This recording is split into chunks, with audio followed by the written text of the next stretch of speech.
வெறும் 93 வயதில் காதில் அறுவை சிகிச்சை செய்திருந்தார் தலைவர். விடுதலையில் செய்தி வருகிறது, இந்த மாதிரி தலைவருக்கு காதில் அறுவை சிகிச்சை நடந்திருக்கிறது, இன்னும் சில தினங்களுக்கு அவரை தொந்தரவு செய்ய வேண்டாம்னு.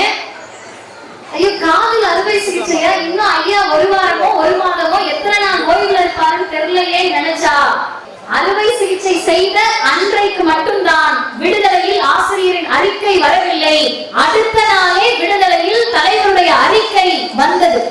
அந்த ஒரு வாரத்துக்குள்ள ஆகஸ்ட் 7 முத்தமிழறிஞர் கலைஞருடைய நினைவு நாள்.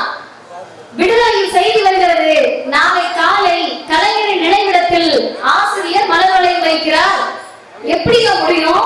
காதுல சும்மா வலி வந்தவங்களுக்கு தெரியும் அது எவ்வளவு வேதனையானது. அறுவை சிகிச்சை செய்து அந்த கட்டு கூட பிடிக்கல. நாங்கள் பெரியார் திடலில் இறங்குகிறோம், தலைவர் வராது. எத்தனை பேர் அந்த காட்சியை பார்த்தால் அழுகாமல் இருக்க முடியும்னு எனக்கு தெரியல. அந்த கட்டுக்கு பின்னாடி ரத்த